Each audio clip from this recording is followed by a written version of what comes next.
Hey everyone, it's Michael Kikle. I hope you're doing well today. I have a review here for something else I read at the beach this year, a couple of weeks back. This is a Star Wars pre-Disney, Old Republic graphic novel, trade paperback, whatever.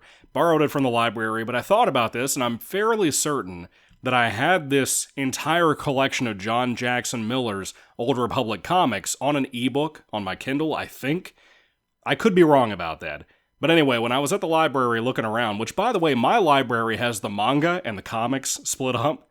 The comics are in the mainstay where everybody hangs around like fantasy and so on and so on. Manga is in like a teenager room, so you can imagine how that looked when I found that out and I was in the store and had to go walking around in a teenager area where nobody was. It was very awkward.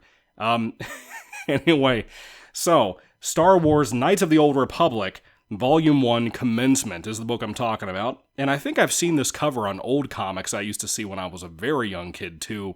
I think this was released around 2005, 2006, 7, somewhere in there. So around the time Revenge of the Sith was so popular too.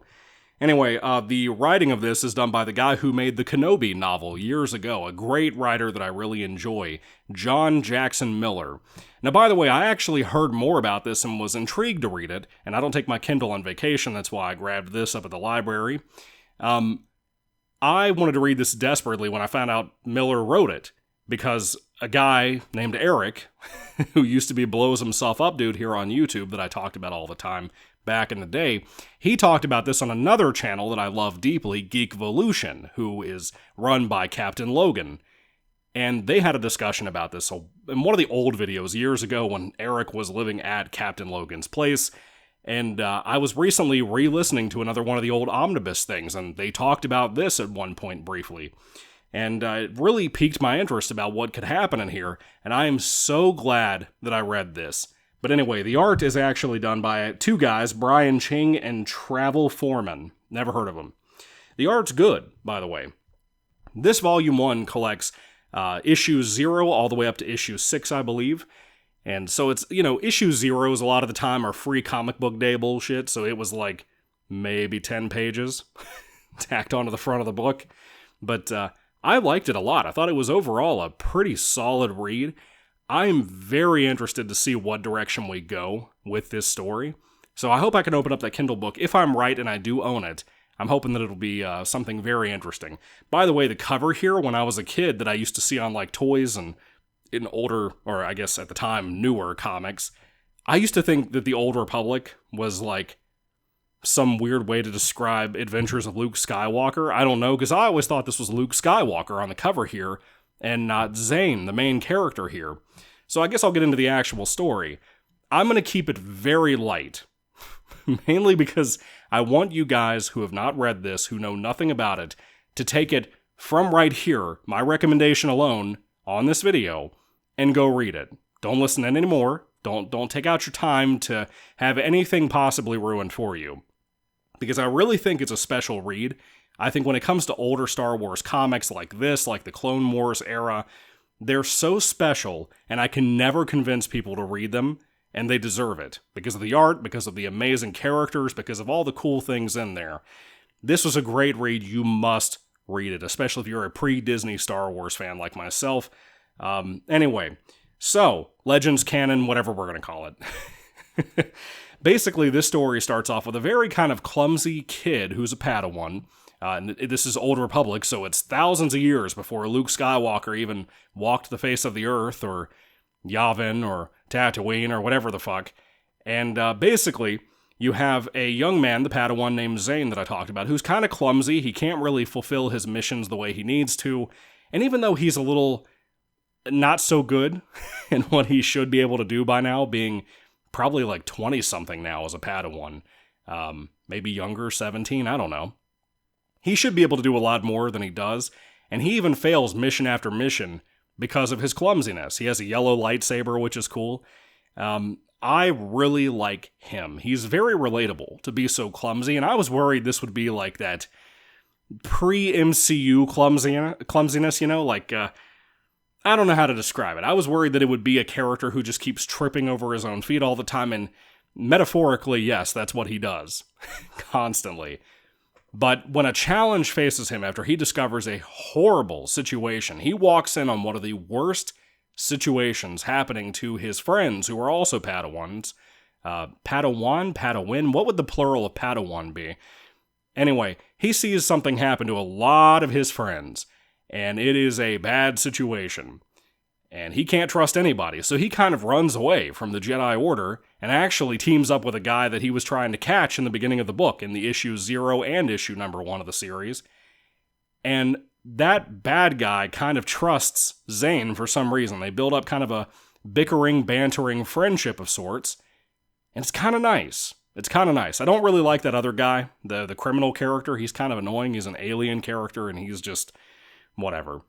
But Zane I really like, and it feels like almost like that Goku syndrome. You know, everybody Zane comes in contact with, almost like in a Peter Parker way too, people tend to be won over by his honesty and his diligence to do the right thing. And I love that about Zane. I think that speaks volumes for him as a character, and it makes him a hero in a world that even with Jedi, those Jedi may not always do the right thing. This is a very cool, almost conspiracy story, if you like that kind of thing. If it sounds cool in a Star Wars universe that doesn't really focus on having Sith right now. This is in a time that I believe the Sith aren't even around that much right now, if I'm correct, at least in this volume. Maybe it'll come up later, I don't know.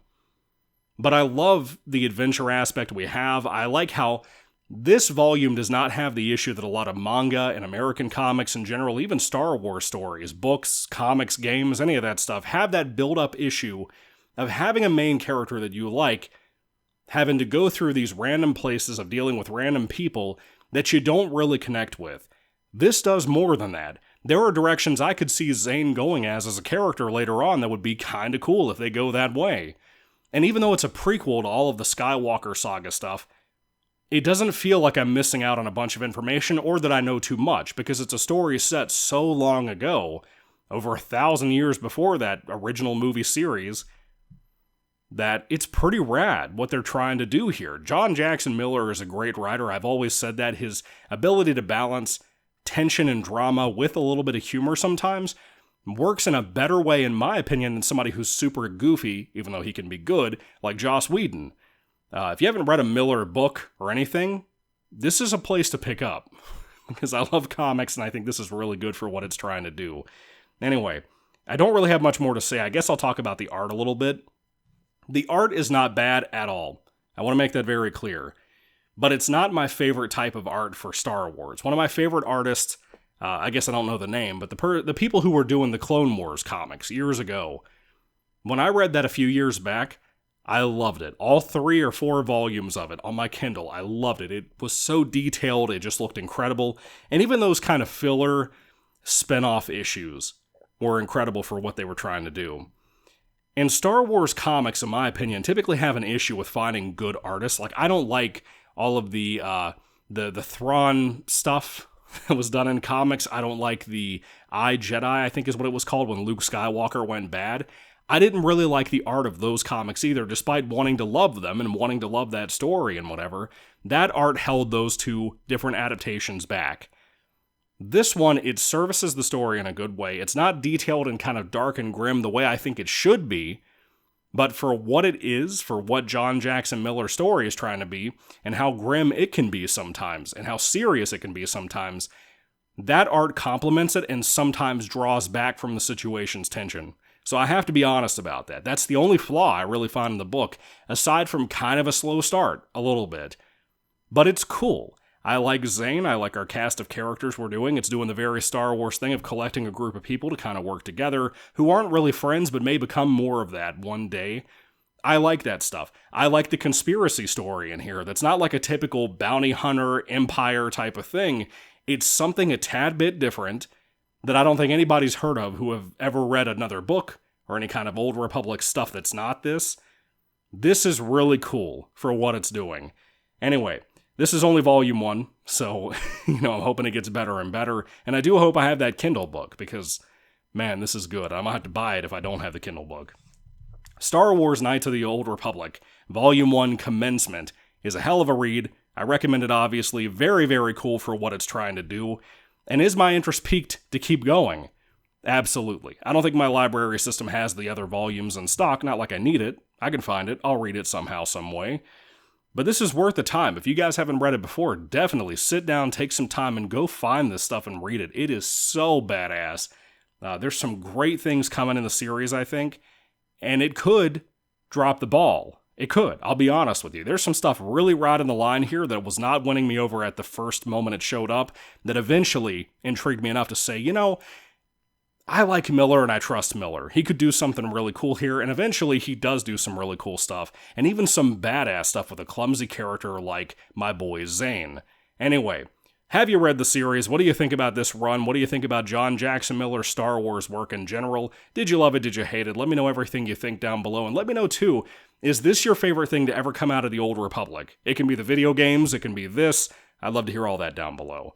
Anyway, thank you all for watching, guys. God bless you all. Catch you later, and goodbye.